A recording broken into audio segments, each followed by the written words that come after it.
मुलगा डोंगर वगैरे न्यूज वाचली, व्हिडिओ पाहिला नाही.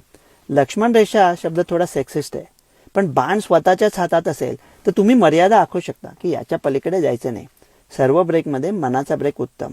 सरकार काय करू शकेल का? संवेदनाशील म्हणून त्या व्हिडिओवर बंदी घालू शकेल का? नाही. कारण कुठलाही व्हिडिओ कोणा ना कोणाकरता तरी संवेदनशील असणारच. न्यूज मीडियामध्ये ते एक तर पूर्ण स्वतंत्र असतात किंवा पूर्ण बांधलेले असतात. आनेमध्ये काही नसतं. काही करायचं असेल तर सरकार काय करू शकतं? सेव्हिंग प्रायव्हेट रायन म्हणून अमेरिकेत मूवी रिलीज झाला होता सेकंड वर्ल्ड वॉरवर. रिलीज झाला त्या दिवशी निर्मात्यांना ऑफिसमध्ये नाही बोलवलं सरकारने 5 कोटी दंड उकळायला, पण हॉटलाईन्स लावल्या. आर्मीमधला कुठलाही मनुष्य फोन करू शकेल. मी मीडियाचं रिपोर्टिंग बघत होतो. वय काय वाटेल ते लिहिलंय, 16, 17, 18 संज्ञा नसतं तसं. पण काही मीडियाच्या रिपोर्टच्या शेवटी हॉटलाईनचे नंबर दिलेत. तुमच्या मनात काही असेल तर या नंबरवर फोन करा. शाब्बास इंडियन मीडिया.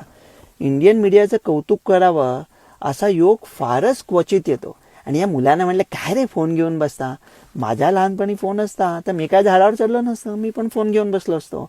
माझा मुलगा म्हणाला ना मला मख्खपणे, तुमची पिढी स्मार्ट नव्हती फोन शोधण्याऐवजी, म्हणून तुम्ही काहीतरी दुसऱ्या गोष्टी करायचा. मला आपल्या सगळ्या समाजाचंच थोडं नवल वाटतं. अरे काय ते फोन, त्याचं डिझाईन होतं अमेरिकेमध्ये, मॅन्युफॅक्चरिंग चीनमध्ये. आपण फक्त ते हातात घेऊन वापरतो फुकट. सगळ्या शाळेच्या ग्रुपवर सकाळी good morning good morning good morning. अरे साल्यानो, तुमच्या व्हॉट्सॲपचं कोंबडं त्या म्हातारीने झाकलं तर जगामध्ये सूर्य उगवायचं थांबणार आहे का? कसलं गुड मॉर्निंग? कामाला लागा यार. आणि सगळे पकडून मुलांना डॉक्टर करायचं. Doctor doctor doctor. अरे काय होणार आहे? सगळे डॉक्टर झाले तर पेशंट कोण? सगळे पेशंट बरे झाले तर डॉक्टर तपासणार कोणाला? म्हणजे आम्हाला लोक आजारी पडायला हवेत का? पंक्चर सायकलची थांबली तर पंक्चर काढणाऱ्यांच्या मुलांनी उपाशी मरायचं का? हे बरोबर असलं तरी एखाद्याच्या इन्शुरन्सची कॅप 5 लाख आहे म्हणून ते 5 लाख संपेपर्यंत प्रोसिजर करत बसायचे आहे. मेडिसिनला काळीमा लावणारी कृत्य आहे ते.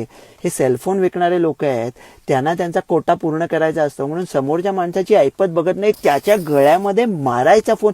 ते कधी थांबणार? मंगेश पाडगावकरांची एक कविता होती, आमच्या घरी फोन नाही, पेन्सिल आमचा फोन आहे. पेन्सिल फिरते, फोन फिरतो. हॅलो हॅलो कोण आहे? अरे पण हॅलो हॅलोच्या शेवटी बोलायला दुसरा कोणतरी पाहिजे ना, संवाद पाहिजे ना. म्हणजे कॉपी पेस्ट फॉरवर्डने काही होत नाही. आणि आपल्याला हा फोन पाहिजे, मग त्याच्यावर ॲप पाहिजे, मग स्टॅटस पाहिजे, मग लाईक्स पाहिजेत. हे कशाला आपण करतो? खुश व्हायला ना. मग खुश व्हायला माझी एक सर्वात सोपी आयडिया आहे, तुम्ही ऐकून तर बघा. तुमच्या कुटुंबातला किंवा तुमच्या मित्रांपैकी कुठल्या तरी माणसाला रोज काहीतरी सांगून खुश करायचं.